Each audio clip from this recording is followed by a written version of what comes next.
Welcome to the Real News Network. I'm Jessel Noor in Baltimore.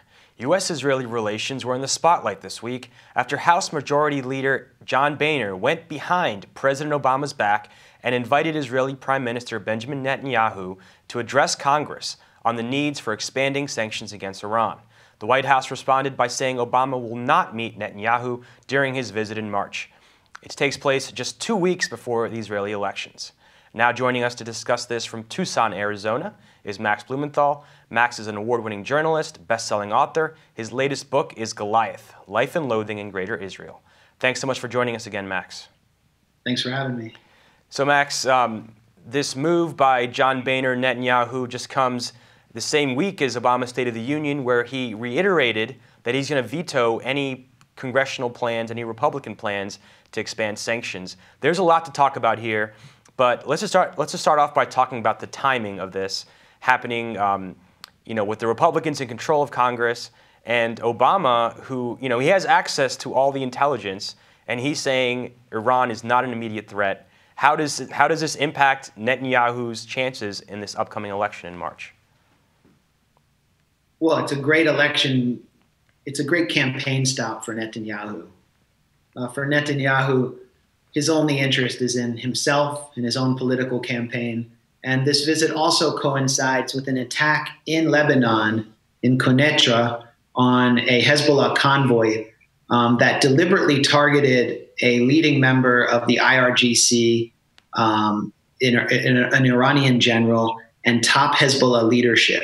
That was a politically motivated strike that aimed to enhance Netanyahu's standing for the Israeli public and even inspire a violent backlash from Hezbollah, because war always helps the right wing in Israel, as we saw during this summer when the far-right parties surged in popularity during Operation Protective Edge in Gaza.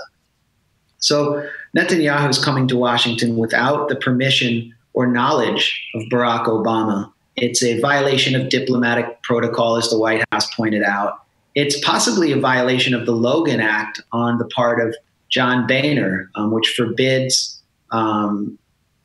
forbids Americans from conducting diplomacy without the approval of the executive branch and the State Department.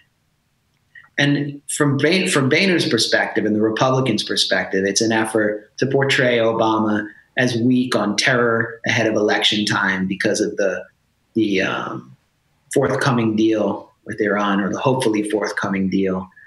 And it's from Netanyahu's perspective, it's an effort to undermine Obama. Netanyahu himself is a card-carrying Republican who's worked closely with neoconservative elements in the U.S., someone who was raised in the U.S., and sees the U.S. from a very right-wing perspective. He's hostile to immigrants. He has written in his first book that if Palestinians are given a state, that Latinos in Arizona, New Mexico, and California will secede from the U.S. and demand a state of their own.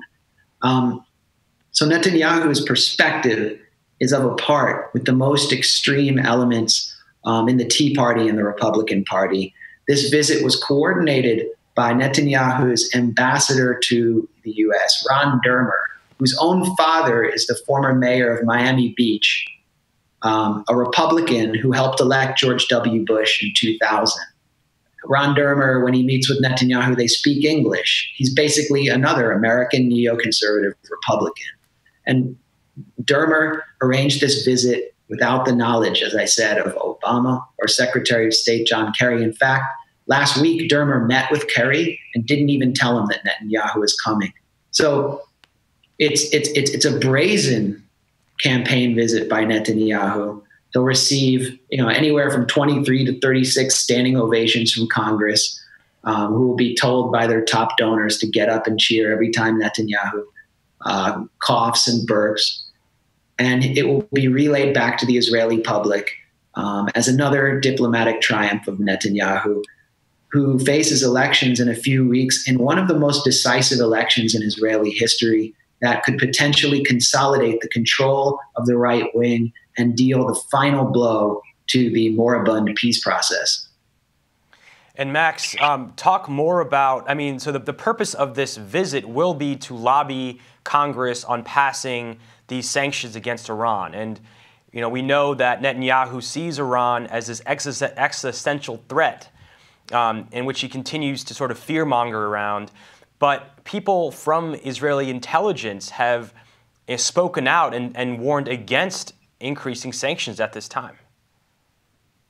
Well, I don't think Netanyahu's really, I laid out the reasons why I thought Netanyahu is coming.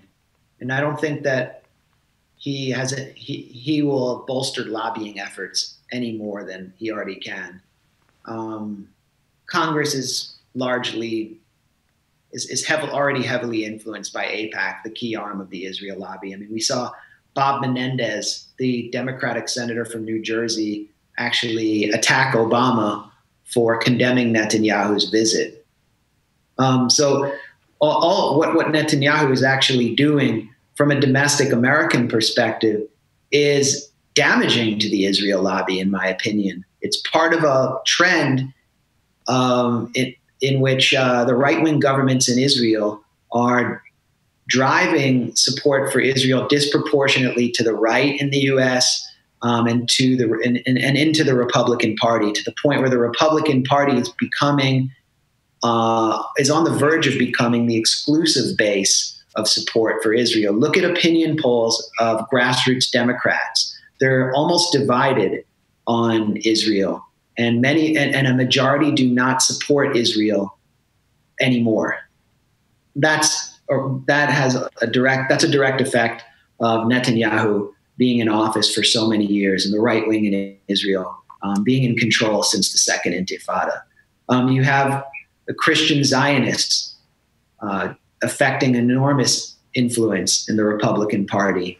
And the nightmare of the Israel lobby is to lose bipartisan support.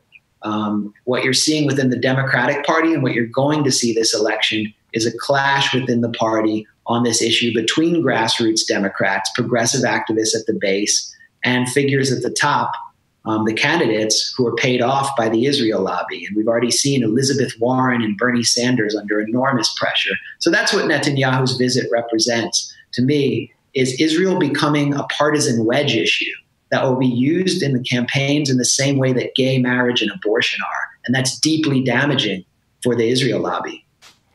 And Max, how is this connected to Netanyahu's visit to Paris? Well, we saw Netanyahu recently travel uninvited to Paris, just as he is arriving in Washington uninvited, to influence the national discourse, the national discussion in a very similar way. Netanyahu announced that he would march at the head of the Je suis Charlie parade. He was not wanted by Francois Hollande. And Mahmoud Abbas, the Palestinian Authority president, had to be invited to balance out Netanyahu's deeply divisive and polarizing presence. Netanyahu's politics, just as they align with those of the Tea Party in the US, are of a part with the far-right parties in Europe, the party of Geert Wilders in the Netherlands, the National Front of Marine Le Pen in France, the Swedish Democrats in Sweden, who are simultaneously anti-Semitic and pro-Israel. All of these parties align on the issue of Islamophobia, and Netanyahu's Israel to them represents a Fort Apache on the front lines of the clash of civilizations. So Netanyahu, through his arrival in France, is aiming to undermine French liberalism, to undermine small r French republicanism, and to advance the hopes of these anti-EU far-right parties, which are now completely aligned behind a Likud-run Israel. Netanyahu's presence everywhere he goes is deeply divisive.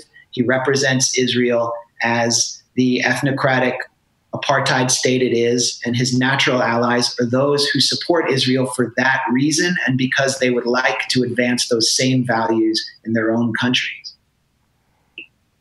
Well, Max Blumenthal, thank you so much for joining us. Thanks for having me. Thank you for joining us at the Real News Network.